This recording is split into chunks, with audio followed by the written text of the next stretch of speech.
কি দুঃসাহস থাকলে জাতীয় পার্টি স্বৈরাচারের দোসর হিসাবে অন্য যে কোনো একটি দলকে নিষিদ্ধ করার দাবি তুলতে পারে, এটা এক দুঃসাহসিকতা, সেই ব্যর্থতা সরকারের। এখন আগামী নির্বাচনে কেউ পাশ করে যে স্বৈরাচার হয় সেও টিকে থাকতে পারবে বলে আমি মনে করি না। এই বিপ্লব বা অভ্যুত্থান যাই নাম দেওয়া হোক, এই অভ্যুত্থানে মানুষ সজাগ হয়েছে। ভারত যে আমাদের চিরশত্রু তা প্রমাণিত হয়েছে।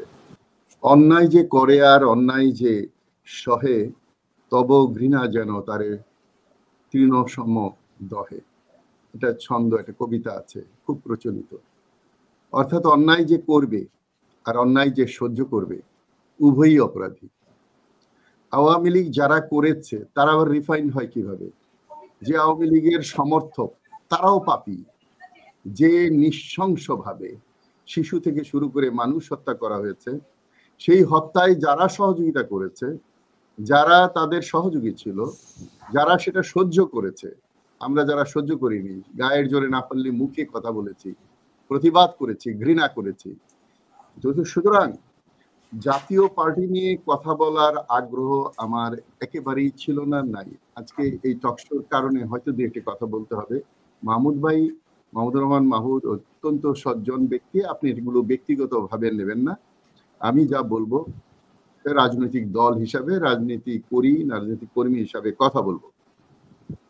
আপনি দেখেন, আমি স্ক্রলে দেখতেছিলাম এই মোস্তাফিজ সাহেবের যে বক্তব্য, এটা জাতীয় পার্টি বলতে চাচ্ছে যে এটা আমাদের বক্তব্য নয় দলের, কিন্তু কোনো শৃঙ্খলাজনিত অ্যাকশন কি নেওয়া হয়েছে? তাকে কি বহিষ্কার করা হয়েছে? তাকে কি শাসানো হয়েছে বা তাকে কি সাবধান করা হয়েছে? তো রাজনৈতিক দল কোনটা? ডাকাত দল আর রাজনৈতিক দল তো এক নয়। আওয়ামী লীগ তো ডাকাত দল ছিল, এখন আরেকটা দল ডাকাতি করছে সারা দেশে। তো রাজনৈতিক দল এবং বড় বড় রাজনৈতিক দল কি রাজনৈতিক দল না বড় সংগঠন না বড় সন্ত্রাসী দল, এইগুলো বিবেচনায় নিবে বাংলাদেশের জনগণ। দুঃখজনক হলেও সত্য, আজকে আমাদের যে আলোচনা করার কথা ছিল তার পরিবর্তে আমরা এখন যে আলোচনা করছি, আমরা এই চারজন ব্যক্তি কি ভেবেছিলাম 5ই আগস্টের পরে এই আলোচনা আমাদের করতে হবে? দেখুন, আজকে জাতীয় পার্টি যে একটি দেশের, জাতীয় পার্টি অভিযোগ করছে যে মানে জাতীয় পার্টি চাচ্ছে যে নিষিদ্ধ হোক গণ অধিকার পরিষদ, যে গণ অধিকার পরিষদ আন্দোলনের সাথে ছিল। আমি মনে করি আমাদের রণকৌশলে অনেক কিছু শেখায় যা মানব জীবনে কাজে লাগে। বলা হয় offensive is the best defensive. 18 সাল থেকে নেতৃত্ব দিয়ে আসছি। তো আমরা জাতীয় পার্টি এখন অফেন্সিভ দায়িত্ব পালন করে, শামীম পাটোয়ারি যেটা বলেছেন, অর্থাৎ একটু আক্রমণাত্মক করে নিজেকে সেভ করা। এছাড়া জাতীয় পার্টির এখন কোনো উপায় নাই। এরা যদি নিষিদ্ধের কথা না বলে, ওনাদের পায়ের নিচে তো এমনি মাটি নাই। কিন্তু আমি মনে করি গণ অধিকার পরিষদ যে মিছিল করে তাদের অফিসে সামনে গিয়েছিল, যেখান থেকে গোলমালের শুরু, এইটা গণ অধিকার পরিষদের রাজনৈতিক দল হিসেবে করা ঠিক হয়নি। আমরা স্বাধীন দেশে বসবাস করি, সবার স্বাধীনভাবে রাজনীতি করার অধিকার আছে, কোনো উস্কানি দেওয়ারও কোনো সুযোগ নাই। কিন্তু কোনো দল তো মনে করতে পারে যে আমি যে একটু মাইর খাই, আমার যে মাথা ফাটে, আমার যে রক্ত ঝরে, এবং সেই রক্ত বন্ধ না করে রুমাল দিয়ে খোলা রাখা, যে আরো রক্ত পড়ুক। আমরা সাদিক হোসেন কোটাকেও তো দেখেছি, মাহমুদুর রহমান সাহেবকেও দেখেছি, রক্ত মুছছে না, রক্ত পড়ে যাচ্ছে, কেরিয়ার বাড়ছে। এই দেহ শক্তির রাজনীতি কি আমরা করব? এই ধরনের রাজনীতি হয় দুটি সময়, একটি হলো পরাধীন দেশে, আরেকটি হলো দেশে কোনো স্বৈরাচার থাকে। মাহমুদ ভাই তো সকল দোষ দিয়ে গেলেন সরকারকে। রাজনৈতিক দলের কোনো ভূমিকা নাই জাতি গঠনে। রাজনৈতিক দলের কাজ কি শুধু ক্ষমতায় যাওয়া, ভোট চুরি করা, ভোট মেকানিজম করে অন্য দেশের সাপোর্টে ভোটে দাঁড়িয়ে কয়েকজন এমপি হওয়া? সুতরাং আমাদের দেশের দলগুলো রাজনৈতিক দল কিনা সেটা খুব গুরুত্বের সাথে বিবেচনায় আনতে হবে। কোনো সংস্কার হয়নি রাজনৈতিক দলে, রাজনৈতিক নেতাদের মধ্যে। শুধুমাত্র আমার প্রিয় জনগণের মধ্যে একটা সংস্কার হয়েছে যে আমরা আর স্বৈরতন্ত্র চাই না, স্বৈরতন্ত্র গ্রহণ করব না, স্বৈরতন্ত্র বরদাস্ত করব না। এখন আগামী নির্বাচনে কেউ পাশ করে যে স্বৈরাচার হয় সেও টিকে থাকতে পারবে বলে আমি মনে করি না।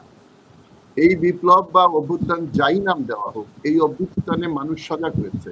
ভারত যে আমাদের চিরশত্রু তা প্রমাণিত হয়েছে। এটা এই ছাত্রছাত্রীরা, আমাদের তরুণ সমাজ জনগণকে বোঝাতে সক্ষম হয়েছে, যেটা 60 বছর আগে ভাসানী বুঝেছিলেন, 54 বছর আগে জামাত বলেছিলেন, চিন্তা করেছিলেন যে এই দেশ যদি স্বাধীন হয় ভারতের অধীনে চলে যাবে। এগুলো এখন একেবারে স্বচ্ছ পরিষ্কার।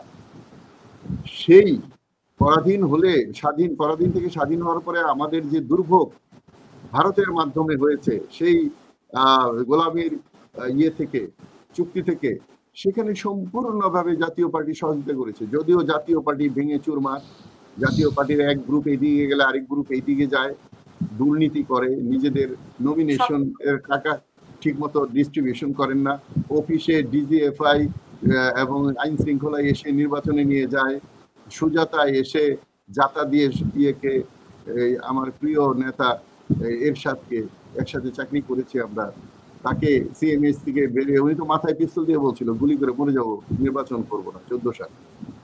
এটা একটা দল হয় কিভাবে? এটা আমার ব্যক্তিগত এবং জনগণের প্রশ্ন। রাজনীতি করতে গেলে কি নোংরামি করতে হবে শুধু? কি রাজনীতি জাতীয় পার্টি করেছে বাংলাদেশের স্বাধীনতার পরে? যে রাজনীতিগুলো হয়েছে সেখান থেকে বেরিয়ে এসে নতুন কোনো কিছু পথ দেখাতে পেরেছে? আজকে কি দুঃসাহস থাকলে জাতীয় পার্টি স্বৈরাচারের দোসর হিসাবে অন্য যে কোনো একটি দলকে নিষিদ্ধ করার দাবি তুলতে পারে? এটা এক দুঃসাহসিকতা, সেই ব্যর্থতা সরকারের। দুর্বল সরকার, অপূর্ব সরকার, এবং আমরা যা আশা করেছিলাম সরকারের কাছে তার ধার কাছে নাই। এটা এনজিও গ্রাম সরকার। এখন 3টা রিং, সংস্কার, বিচার এবং নির্বাচনে 3টা রিং পড়াতে পারছে না। ওপেন হার্ট সার্জারিতে যেতে হচ্ছে আমাদের।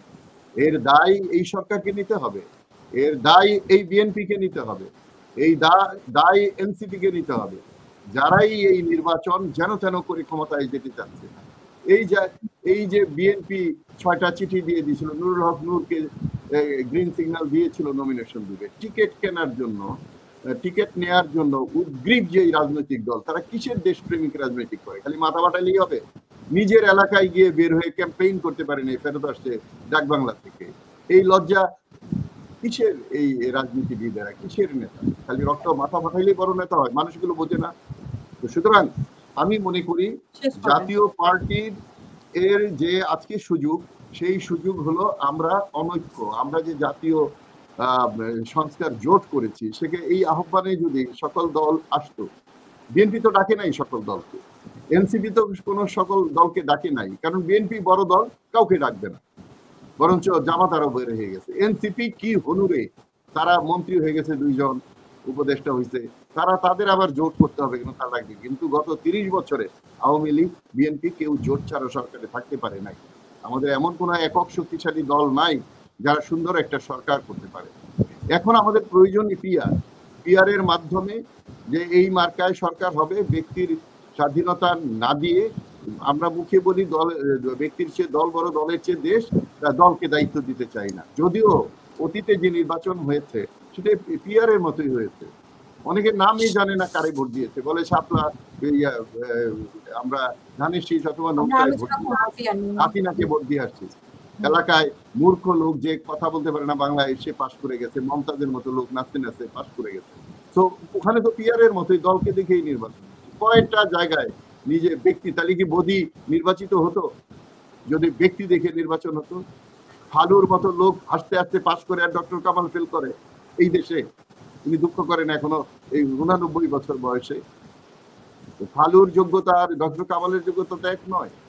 ডক্টর কামালের মতো লোক এবং অন্যান্য যারা যোগ্য লোক আছে, তাদের চেহারা দেখে, ব্যক্তি দেখে কি বাংলাদেশের মানুষ ভোট দিয়েছে? তবে মানুষের মধ্যে সেই পরিবর্তন আসছে, মানুষ সেই ভুল বুঝতে পেরেছে।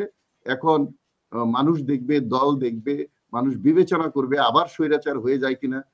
আজকে দেখেন জাতীয় আওয়ামী লীগের সাথে যে, আমি শেষ করছি, জাতীয় পার্টির সাথে আওয়ামী লীগের সাথে যে 14 দল, সেই 14 দলের পুঙ্খানুপুঙ্খ বিচার হওয়া উচিত।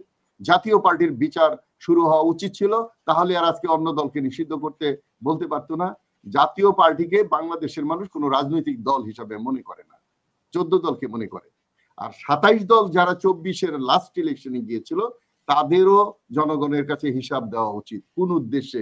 আমারও 3টা দল থেকে নমিনেশন দিতে চেয়েছে, আমি তো যাইনি। আমার গ্রামের মানুষ বহুবার বিগত 20 বছর যাবত বলছে আওয়ামী লীগে জয়েন করেন, আওয়ামী লীগে জয়েন করেন বলেছে, এখন বলে না জয়েন করে ভালোই করছে। তাই আমি 20 বছর আগে কিভাবে বুঝলাম যে আওয়ামী লীগে জয়েন করা যাবে না? এখন লোকজন বলে বিএনপিতে চলে যান, এমপি হয়ে যাবেন। তা আমি আবার 10 বছর পরে 5 বছর পরে লোকজন বলবে না বিএনপিতেও জয়েন না করে ভালো করেছেন।